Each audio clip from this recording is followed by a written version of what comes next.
नमो नमः मित्रों, प्रिय संस्कृत चैनल में आप सभी का हार्दिक स्वागत है। आप सभी को पता है कि आगामी सीटेट की परीक्षा में जो संस्कृत से 30 नंबर के प्रश्न बनते हैं, उनसे संबंधित प्रश्नों की श्रृंखला लेकर मैं आती हूँ। अभी तक मैं आपको डायरेक्ट क्वेश्चन कराती थी, लेकिन देखिए आपको डायरेक्ट क्वेश्चन यदि आपको पेपर का स्वरूप पता होगा तभी आप कर पाएंगे। तो हमने आज क्या किया है कि पेपर जैसे बनेगा, पेपर का जैसा स्वरूप होगा, तो पेपर का स्वरूप क्या होता है, कुछ गद्यांश पद्यांश दिए जाते हैं और गद्यांश पद्यांश से आपको 4 से 5 प्रश्न दे दिए जाते हैं, उसको पढ़ करके और उसके उत्तर को हल करना होता है। देखिए संस्कृत में कुछ भी नहीं है, सीटेट लेवल में कुछ भी नहीं है, क्योंकि गद्यांश पद्यांश में जो भी प्रश्न पूछ रहा है कम से कम 20 नंबर का, 15-20 नंबर का गद्यांश पद्यांश से आ जाता है, बाकी 10 नंबर का शिक्षण और व्याकरण से आता है।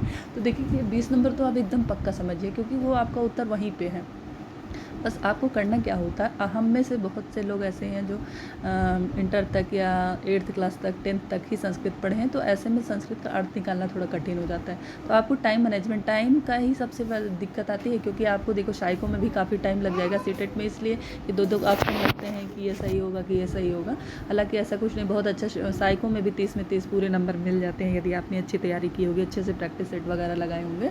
और उसके अलावा आपका समय कहाँ जाता है, आपका हिंदी गद्यांश पद्यांश पूछता है, हिंदी में भी पूछ लेता है गद्यांश पद्यांश, उसको भी पढ़ने में आप थोड़ा, तो आप क्या करिए कि हिंदी में अपना समय थोड़ा मैनेज करिए, क्योंकि हिंदी तो आपको डायरेक्ट समझ में आ रही है, कहानी क्या कहा जा रहा है, तो वहाँ पे आप फटाफट उसको पढ़ने की कोशिश कीजिए। पहले प्रश्न पढ़ लीजिए, फिर हिंदी के जो गद्यांश दिए गए उसको पढ़िए और फिर उत्तर को लगाते जाइए, क्योंकि प्रश्न पढ़े रहेंगे तो जब आप गद्यांश पढ़ेंगे तो ध्यान में रहेगा कि हाँ कहाँ से प्रश्न बन रहा है, ठीक है। तो उसको आप हाईलाइट करते रहिएगा, बाद में फिर उठा के वो अपना ऑप्शन मिला करके टिक कर लीजिएगा। फिर आता है जब आपका संस्कृत की अलग बुकलेट मिलती थी, हमारे टाइम में शायद अभी भी वही मिलती होगी। तो आप जो संस्कृत की जो सबसे बाद में आप सेकंड लैंग्वेज के रूप में लिए हैं, तो इसमें भी आप पहले क्या करिए, हो सके तो प्रश्न पढ़ लीजिए, और लेकिन जो गद्यांश पद्यांश पढ़िए ना, बहुत धैर्यता के साथ पढ़िए, क्योंकि एक ही बार में पढ़ के फिर आपको सारा उत्तर मिल जाए। होता क्या है, हम जल्दबाजी में पढ़ लेते हैं और फिर भूल जाते हैं कि हाँ गद्यांश में क्या कहा गया है। तो बहुत धैर्यता के साथ, बहुत आराम से, जैसे एक स्टोरी पढ़ रहे हो कोई, ऐसे समझते हुए, और थोड़ा बहुत टूटा फूटा भी अर्थ यदि निकाल लेंगे तो आप प्रश्न जो पूछे गए हैं उनके उत्तर आराम से लगा ले जाएंगे। इस तरीके से आप मैनेज करें। और अगर देखिए संस्कृत में आपको 28, 27, 28, 29 इतने नंबर आराम से मिल जाएंगे, और आप बिल्कुल टच नहीं किए हैं तब भी आपको 25, 26, 27 इससे कम नंबर नहीं मिले, क्योंकि भाई गद्यांश पद्यांश दे रहा है, उसी में आपका अर्थ दे रहा है। बाकी जो शिक्षण है, शिक्षण साइको में आपने थोड़ा बहुत पढ़ा ही होगा, उसके अलावा 2-4 नंबर जब व्याकरण के होते हैं, तो जिन्होंने बिल्कुल नहीं टच किया तो व्याकरण में मान लीजिए 1-2 सही हो गया, 1-2 आपने अगर ऐसे ही भी ऑप्शन लगाया, तो अगर 3 लगाया तो का तो सही उसमें हो ही जाएगा। तो मान के चलिए जिन्होंने टच नहीं किया वो भी आराम से 25-26 नंबर पा सकते हैं, और जो पढ़े हैं थोड़ा बहुत तो वो मेन जो है गद्यांश पद्यांश पे अच्छे से देखें कैसे होता है। तो इस तरीके से कुछ गद्यांश दिया रहेगा, उससे संबंधित प्रश्न पूछे जाएंगे। प्रश्न संख्या कह रहा है अधोलिखित। अच्छा, जो लोग पहले पेपर में सम्मिलित हुए हैं वो उनको तो पता होगा स्वरूप, इससे पहले पेपर जो है ऑनलाइन हुआ था, हाँ पहले ऑफलाइन होता था, शायद इस बार भी ऑफलाइन ही होगा। अधोलिखित गद्यांश पठित्वा तदाधारित प्रश्नानाम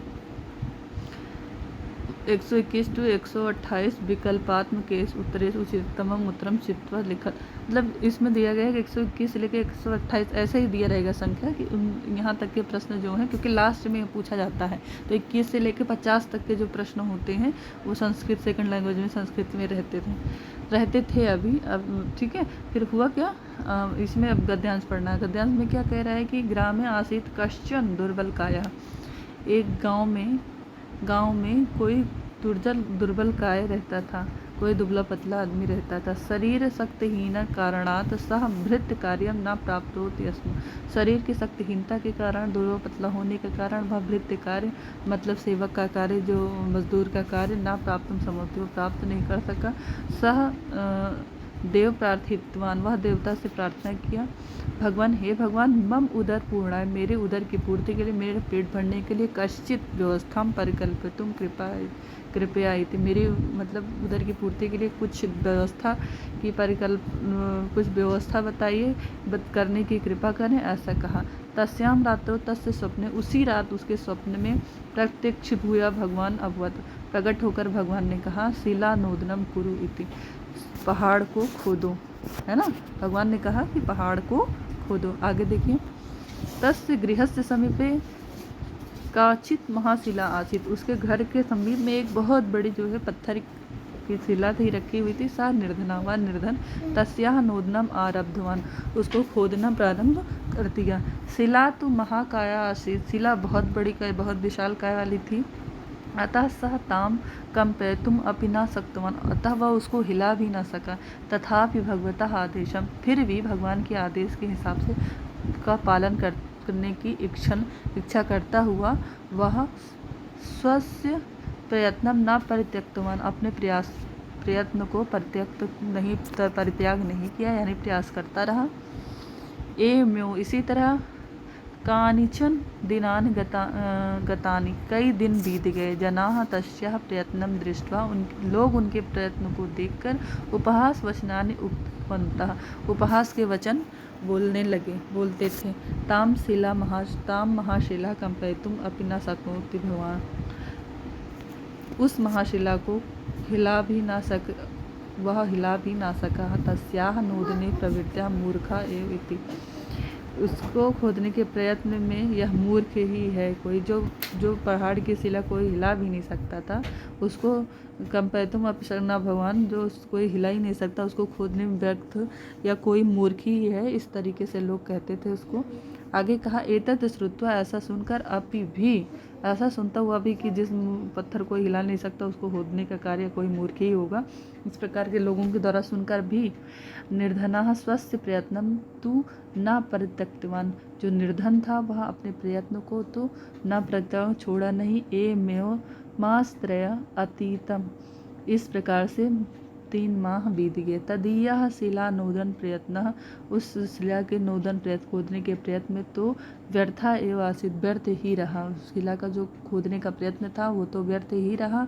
इस प्रकार 3 महीने बीत गए खोदते, लेकिन शिला में कोई कहीं से कोई हिला तक नहीं, शिला जो पहाड़ का शिला था वो हिला तक नहीं।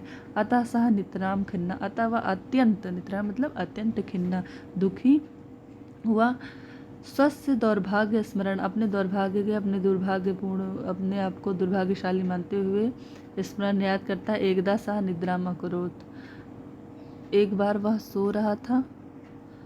तस्य स्वप्ने देवा पुनः प्रत्यक्ष अभवत्, और उसके स्वप्न में देव भगवान पुनः फिर से प्रकट हुए। और तम दृष्टा सा निर्धना, और उनको देखकर निर्धन बोला, देव व्यर्थ कार्यम भवता अहम योजिता, व्यर्थ कार्य में मुझे योजित किया गया। तत्कृतवान मया उपहास पात्रम प्राप्त, उसको करके तो मैं सिर्फ उपहास का पात्र ही बना। इत अवदत, ऐसा कहा, किसने कहा, उस निर्धन ने। तदा देवा उक्तवान, तब भगवान ने, देव ने कहा, भो हे भगवत भवतः परिश्रमः व्यर्था न, आपका परिश्रम व्यर्थ नहीं है। अतः अलम चिंत्य, अतः चिंता करना बंद करो।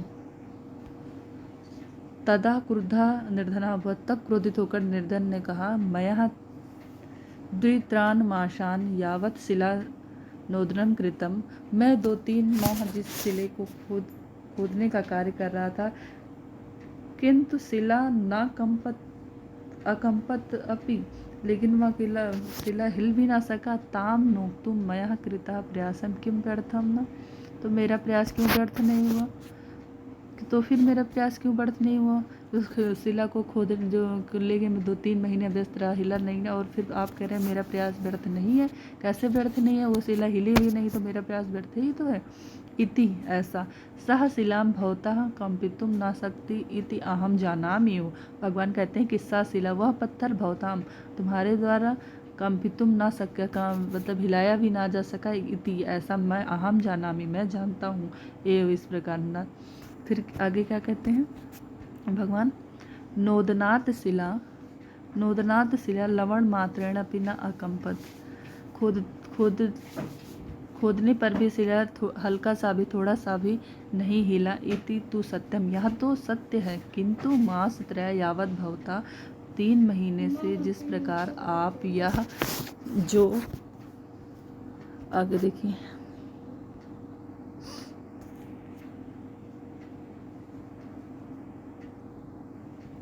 आगे कह रहा है कि जो नोदन प्रयासा, खोदने का प्रयास कृता करा, ततः भवता हस्तो, तो भवता आपके हस्तों हाथों में, पादों पैरों में, स्नायु वश्च स्नायु में शक्त युक्ता जाता।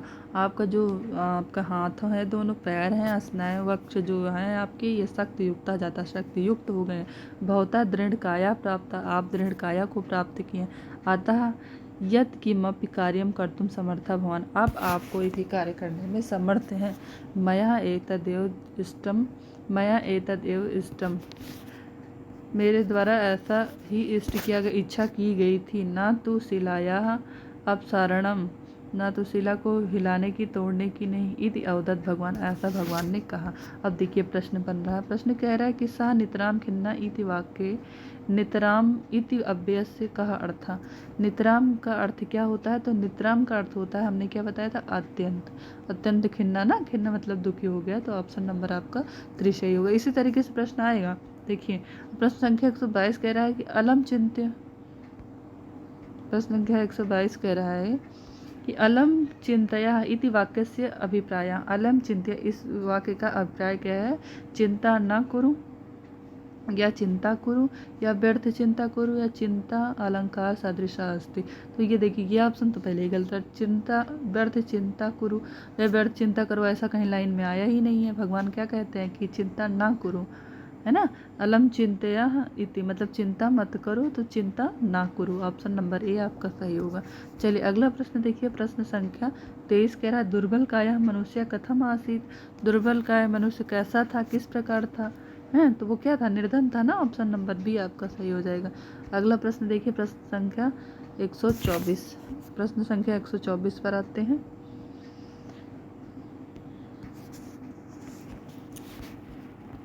प्रश्न संख्या 124 कह रहा है कि भगवतः आदेशेन दुर्बल काया मनुष्य कति दिनानि शिला नोदनम अकुर्वत। कितने दिन तक शिला? तो मास त्रय यावत, 3 महीने तक ना, 3 महीने तक। ऑप्शन नंबर सी आपका सही हो जाएगा। चलिए अगला प्रश्न देखिए, प्रश्न संख्या 125 दुर्बल जनेन शिला नोदन कार्यम कार्यतः भगवतः किम अभीष्ट आसीत शिला कंपनम भवेत इति, है ना। तो क्या होगा? शिला कंपनम दुर्बल जना नोदन कार्यम कार्यता भगवता किम अभीष्ट आसीत, भगवान का क्या अभीष्ट था? शिला कंपनम इति भवेत, शिलायाः अपसारणम भवेत, शिला शक्तियुक्ता जाता, दुर्बल शक्तियुक्ता। हाँ, तो भगवान का क्या आश्रय था कि क्या हो जाए, मतलब क्या दुर्बल जनेन शिला नोदनम कार्यम भगवान किम अभिष्टम स्थिति, भगवान के क्या अभिष्ट चाहते से उससे क्या चाहते थे, क्या इच्छा थी कि दुर्बल काय जो है उसकी वो क्या हो जाए, शक्ति युक्ता जाता। ऑप्शन नंबर सी आपकी, ऑप्शन नंबर चौथा आपका सही होगा। चलिए अगला प्रश्न देखिए, प्रश्न संख्या 126 कह रहा है कि शक्तिहीनता कारणात सा दुर्बला किम ना प्राप्त स्म। शक्तिहीनता के कारण वह क्या नहीं, तो शुरू वाली लाइन में ही देखिए लिखा होगा कि भृत्य कार्यम, यानी कि जो नौकर चाकर का कार्य होता है वो, क्योंकि मजदूर का कार्य। निर्धना इति पदस्य विग्रह कथम स्याता, निर्धना का विज्ञा क्या होगा? निशेषेण धनम यस्य सा होगा, यह निर्गतम धनम यस्य सा। हाँ बेटा,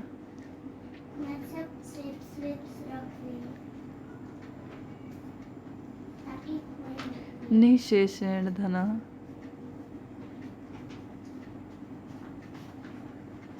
तो इसका ऑप्शन नंबर आपका सही जाएगा, वो निशेषेण धना यस्य सा निर्धना।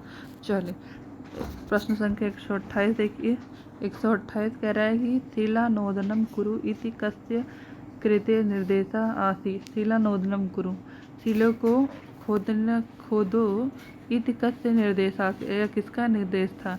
तो भगवता कृते था या निर्देश की दुर्बल काय कृते। यह कृत्य किसके कृत्य मतलब किसके लिए था? शिला नोदनम कुरु, पहाड़ को खोदो इति कस्य कृत्य, यह किसके लिए निर्देश था? तो किसके लिए था? देखिए यहाँ पे जिसने भी ऑप्शन लगाया था ये लगा दिया, भगवत कृत्य, भगवान के लिए थोड़ी ना था, भगवान ने कहा था, लेकिन किसके लिए कहा था? तो दुर्बल काय पुरुषस्य कृत्य, दुर्बल काय जो पुरुष था उसके लिए कहा था कि श्री नोदम कृत्य मतलब के लिए कहा था, दुर्बल काय कृत्य कृतवान। चलिए प्रश्न संख्या 128 ठीक है, 128 ही है यहाँ तक प्रश्न। चलिए नमो नमः मित्रों, फिर से आते हैं बहुत शीघ्र ही मैं पार्ट 2 लेकर उपस्थित होती हूँ। पार्ट 2 के अंतर्गत भी आपको जो है 1 सेकंड, पार्ट 2 में भी जो पद्य से संबंधित कुछ पद्यांश दिए होंगे और उनसे संबंधित कुछ प्रश्न होंगे। इस तरीके से पूरा 30 प्रश्नों को मॉडल पेपर के रूप में कराऊंगी। ये मॉडल पेपर संख्या 1 का पार्ट 1 है और पार्ट 2 लेकर मैं शीघ्र ही उपस्थित हो रही हूँ। आशा करती हूँ आप सभी की तैयारी बहुत अच्छी हो गई। आप सभी मॉडल पेपर प्रैक्टिस सेट हल कर रहे होंगे, क्योंकि इस टाइम पे आपको मॉडल पेपर प्रैक्टिस सेट वगैरह ही हल करना। और सीटेट का लेवल यही है ना, सीटेट में आपने बहुत अच्छे से ना प्रैक्टिस सेट मॉडल पेपर लगा लिया, बैक ईयर के पेपर सॉल्व कर लिए, तो इतना ही आपके लिए बहुत अच्छा स्कोर कर जाता है ना, बहुत अच्छा स्कोर दे जाता है। इतना ही आपका करना बहुत बढ़िया। और देखिए, जिन लोगों ने, बहुत से लोग ऐसे हैं जैसे गृहिणी हैं या कुछ लोग ऐसे हैं जिनके पास समय नहीं है, तो वो भी सम्मिलित होने जाने हैं, तो उनके लिए भी है कि जैसे अभी 1-2 दिन बचा है। खैर अभी अंत में तो कुछ नहीं है, फिर भी जिन चीज़ों को थोड़ा मतलब टच नहीं कर पाए हैं, तो उनका अब क्या करें, तो अब सिर्फ और सिर्फ जो है मैराथन क्लास कुछ कोचिंग वाले देते हैं, उस मैराथन क्लास को अटेंड करें। उसके अलावा practice set back year paper लगा डालें। आपको अगर आपके पास समय है तो भी 2 दिन है तो आप इतना कर डालिए, तो देखिए हो सकता है कि आपको 90, 95, 100 नंबर मिल जाए अगर आप बुद्धिजीवी हैं तो। और मतलब उनके लिए एक है ये कि अभी वो क्या कर सकते हैं इन 2 दिन में, तो आप मॉडल पेपर और यही सब हल करिए। और फिर से मैं उपस्थित होंगी ऐसी मॉडल पेपर संख्या 1 का पार्ट 2 लेकर के बहुत शीघ्र ही उपस्थित हो रही हूँ। और आप लोगों से बस यही है कि भगवान आप लोगों को अच्छे नंबर से उत्तीर्ण कराए सीटेट की परीक्षा में। और यदि आपको लग रहा है कि मेरे चैनल को लाइक, सब्सक्राइब एवं शेयर करना चाहिए, तो प्लीज़ वो भी करिएगा। नमो नमः।